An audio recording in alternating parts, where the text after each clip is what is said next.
Hello all. In this video, we'll talk about unsupervised learning and one of the most popular machine learning technique that is used in that category that is known as K-means clustering.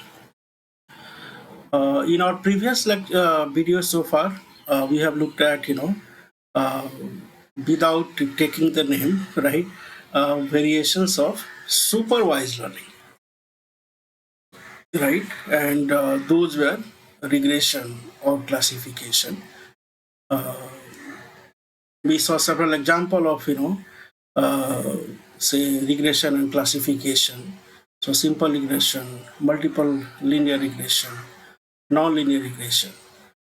On classification part, we saw decision trees, variation of decision tree like random forest, uh, and then k nearest neighbor. Unsupervised and supervised, the biggest difference is if you look at the world data, right? The way it is organized is uh, primarily from a data science perspective.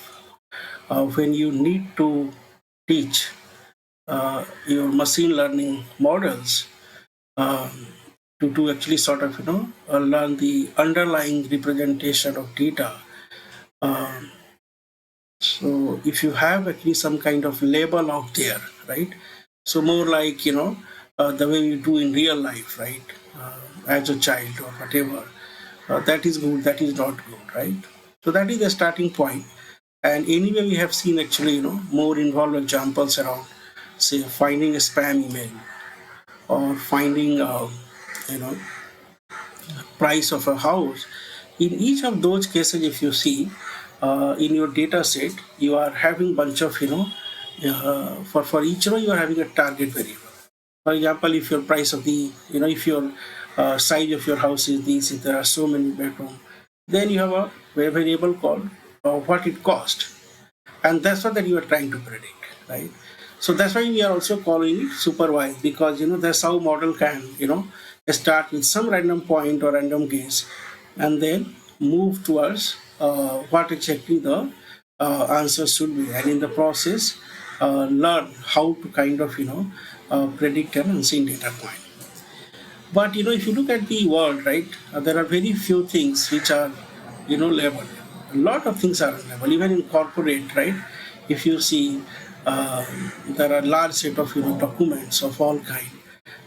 There are large set of decision making where uh, the final decision is actually not correlated. So you have variety of intermediate data points, and if you want to automate that, right, somewhere you have to start kind of relying without having well defined level, right? So at in this video, what we'll do, we'll quickly introduce unsupervised learning, and then talk about one of the common techniques in that area, that is clustering, and one popular modeling variation of that we know with the name K-means clustering. And from there on, we plan to kind of look at some real world examples, right? And then we look at likely questions that you can see in your exams. um, while covering this topic, we'll also just touch upon by name and very brief definition of variety of other clustering techniques, right? And some real world examples where unsupervised in general and clustering in particular could be applicable, right? Okay, so how you define, right? So only difference is in case of unsupervised learning, right? You don't have level data, and by level data, you might have seen that always you are actually trying to predict something, right? Here, you just have all your data points, right? For example, in your case of your housing, California housing data point that we are talking about, right? If you just have everything without price of the house, and if you are asked to kind of categorize into high price, low price, medium price, those kind of categories, that will become an unsupervised kind of problem, right? But for simplicity, unsupervised learning is a kind of machine learning where model works on unlabeled data too, and what you do in that process to find hidden pattern and relationship, right? So that you can use it to make real life decisions in one or the other way. Key characteristics: no predefined levels, and these are actually primarily uh, variations or next stage data exploration in that sense. What is going to be difference? In case of supervised, you are having predictive task with level data. In case of unsupervised, you have exploratory task without levels. So in this image, you might see that with the center you have all your data points, and then you are looking at the various subsets, right, which are closely tied together, and eventually post this analysis, you have given different kind of name to that, right? Okay. Post introducing the unsupervised learning, right? Some of the common real world problems here are market segmentation, anomaly detection, recommendation systems. Some of these you might have seen it in one or the other way. So market segmentation is more about you just look at the what customers are buying, right? So you have all the purchase history across your customer base, and then you use a clean supervised learning to group them into different categories, right? Anomaly detection is fraudulent could be one. It's more like finding very sort of rare event, right? Good or bad, right? So in terms of fraudulent, it could be if you don't have level data, so fraud versus spam versus non-spam, credit card, right? Whether likelihood of certain set of people kind of defaulting, right? Or you'll be having actually say in terms of network, based on signature, whether it is some kind of attack or not, what one, right? So you have a lot of interesting anomaly detection related use cases. Recommendation, one of that you folks might be anyway well aware, right? So your video recommendation on YouTube, Netflix, many of those, and there are several solutions built around unsupervised way. Okay. So in unsupervised, from your your syllabus and what you can expect in your exam, one of the common variation, right? So on the supervised one, we talked about regression classification, right? And then various tools in those respective categories. In unsupervised one, clustering is one of the very well known set of techniques like regression, right classification, clustering, and in clustering, basically what you are trying to do is you are actually trying to group the data set with similar characteristics together, right? So that's the whole idea. As long as you can find a way of bringing similar data set together, you can give them the name, and you can say that you have been actually you have put them in different clusters. Post analysis, you can actually give name, right? If you're if you're in case you are asking that what other than clustering, so there are topic modeling, many other things. We'll actually talk about that. In terms of clustering, there are three or four major variations the way you build. One is partition-based clustering, right? So in your data set, you try and actually group them based on non-overlapping criteria, right? Uh, and there it could be hard or soft. We'll actually mostly focus on one variation where you make a hard decision about putting this in one category or the other. Uh, just to make it very clear, since I brought this term hard or soft, say for example um, if you are talking about your cricket players, right, and if you want to group them into say bowler and batsman only, right, so there could be several uh, say all rounders. Either you have to actually force fit them as a bowler or batsman, but they can't fit well unless you have a category that is for all rounders, right? So so yeah, so the idea here in case of soft one, is you may allow, an entity which is not matching to only one of the cluster, to be part of more than one cluster, right? So all the all-rounders could be part of, bowlers could be part of batsmen. In case of, hard boundaries, you'll force fit them. So either randomly or based on, major activity, whatever it is. So partitioning clustering we saw. Density-based clustering are primarily about, based on data density, right? So we'll actually try and see if we can actually deep dive with few more example in the rest of these videos about this with example. Uh, some of the this clustering are based on some assumption about underlying data, right? And we'll also see some example if it is appropriate for your board level details.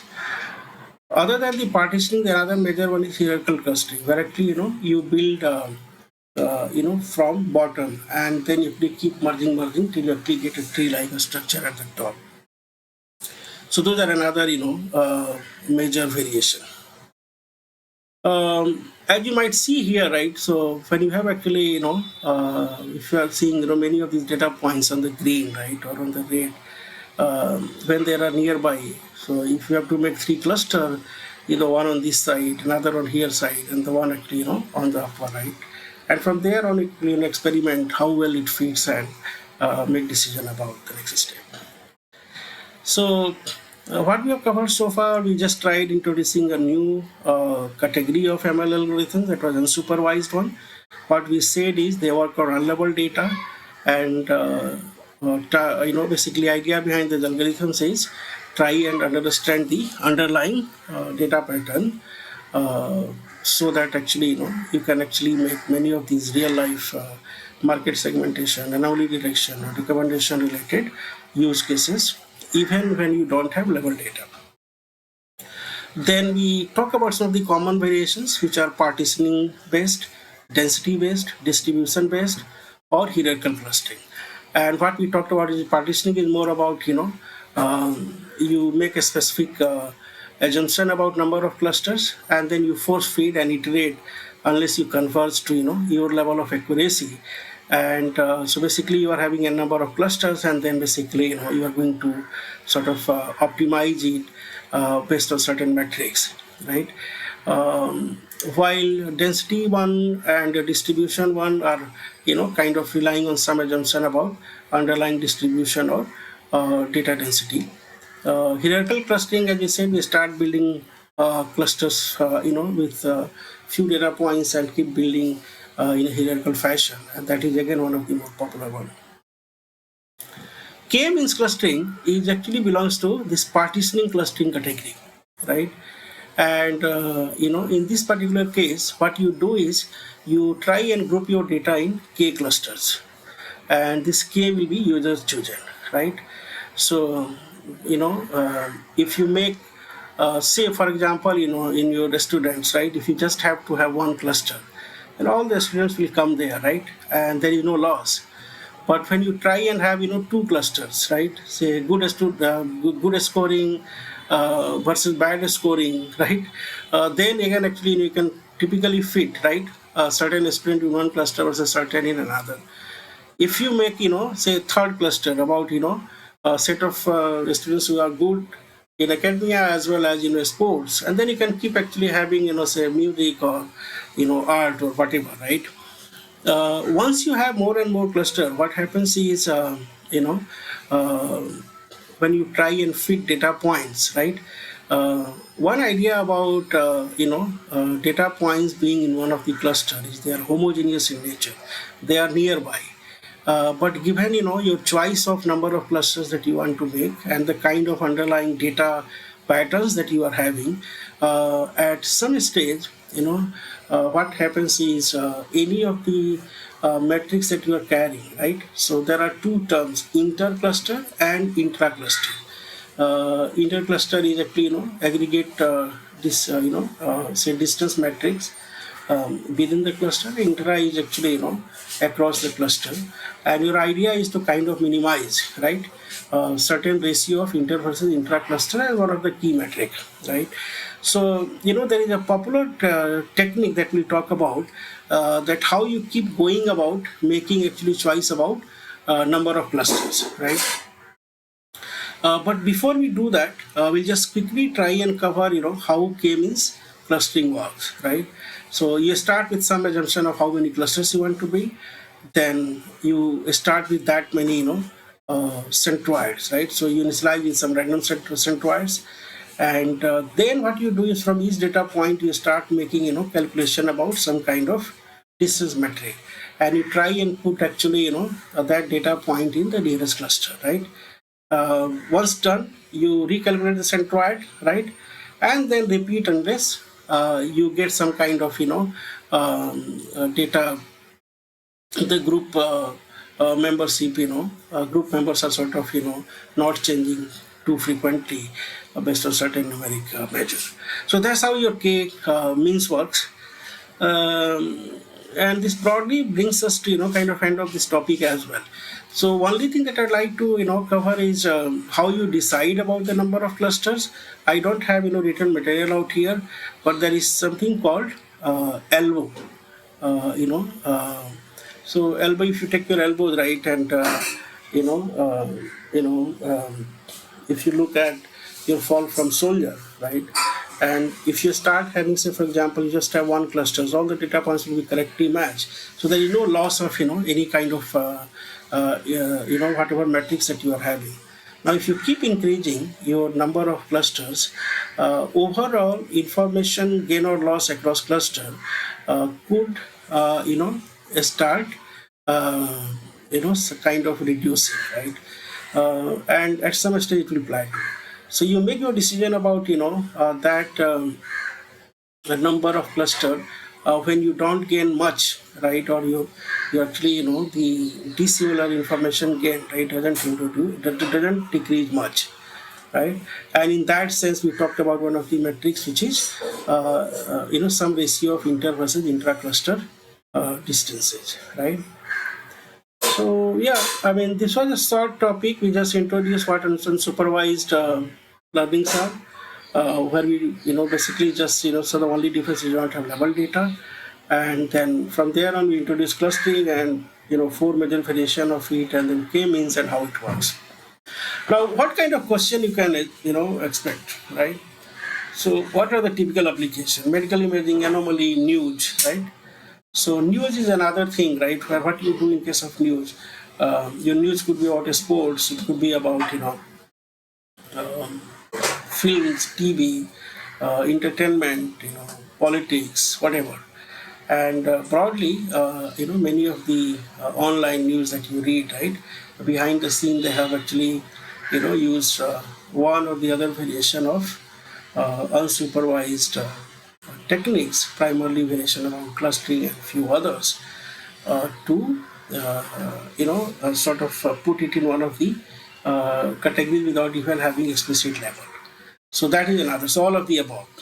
Which of the following statements are false?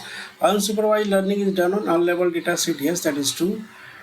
Needs human intervention. So since there is no labeled data, we actually don't need human intervention. Idea behind human intervention is to get level data. It is continuous process, yes. So in that sense, B is false, right? What are some of the clustering techniques? So partition and density based, and what were the other two? Distribution and hierarchy based, right? So those are the four others. Unsupervised learning can be used for classification. False. Find irrelevant data, yes, because that's what you are doing with anomaly detection. So then actually, short node on clustering, right? Used to cluster and then actually make prediction about real world, problem, segmentation, recommendation, others. How k-means clustering algo works, we talked about it. You can actually refer to that video. 3 application of unsupervised learning: recommendation engine, anomaly detection, news. What are recommendation engine? Why they are used? So recommendation engines are actually to give right kind of serve right kind of product offerings or whatever it is, right? So in online platform, the set of product that someone is likely to buy, from say a mercantile on, YouTube or Netflix, the set of, videos that you are likely to view. So, and that's why actually recommendations are very, recommendation engines are very, very important. High, higher level thinking means actually you have to describe in more than 200 words what are some of the well-known clustering methods. So this is where actually you can talk about, partition based and talk a bit about K-means, then density based, and there is a, in density based, you can even take name, right? So, so here it will be, example will be K-means, right?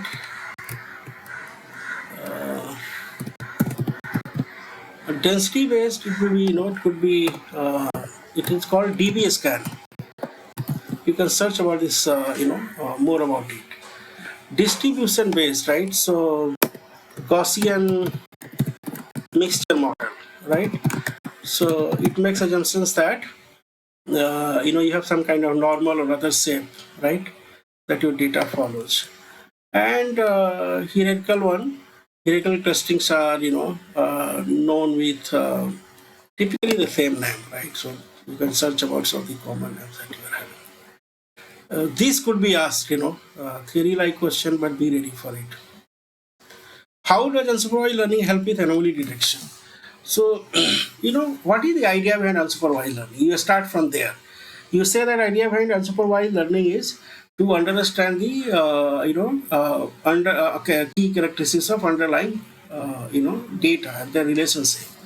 Now, once you understand, and say once you are fed with, um, lot of data set, you can actually, make some kind of intuition about, uh, uh,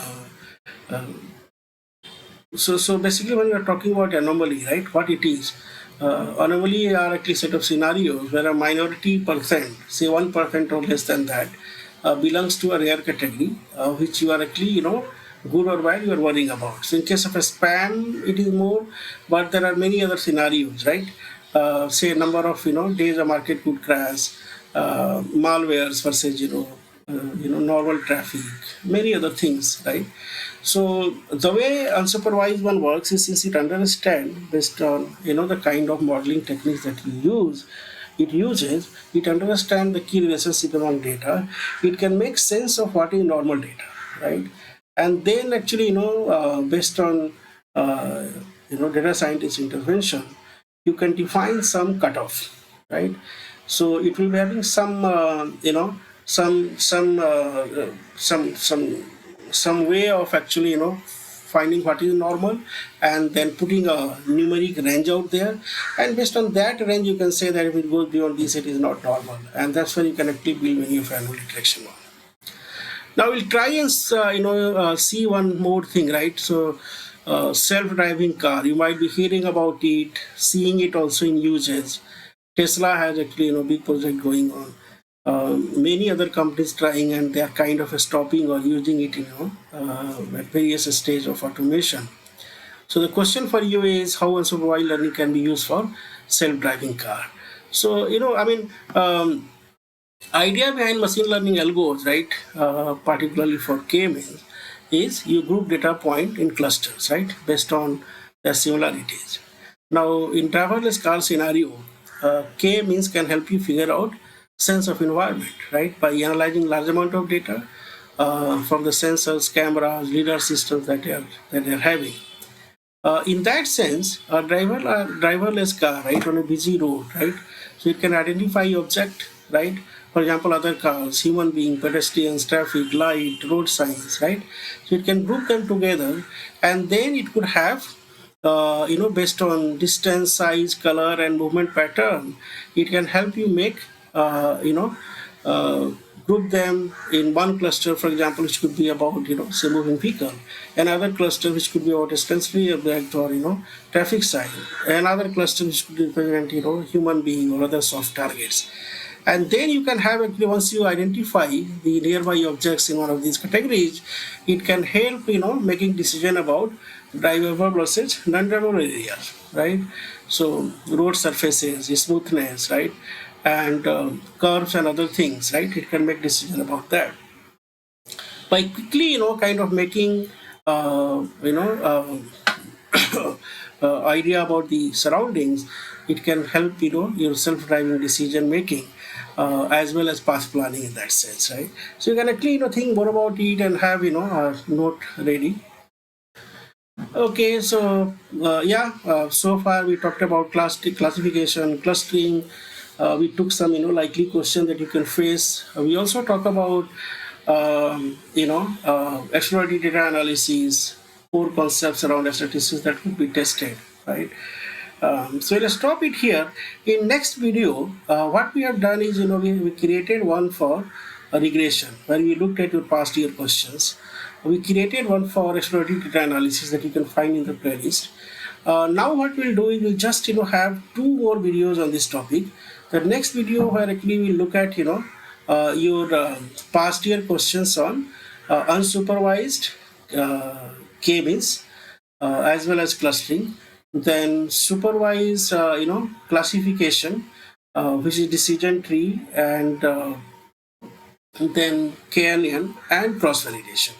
So we'll try and cover those questions, and then we finally close, all your playlist by looking at one mini project that is, kind of recommended for your course, and another, which is relatively more involved. So maybe 2 to 3 more videos, one for remaining part of actual question, past year question paper walkthrough, and 2 on your project side. Happy learning. See you guys in next videos.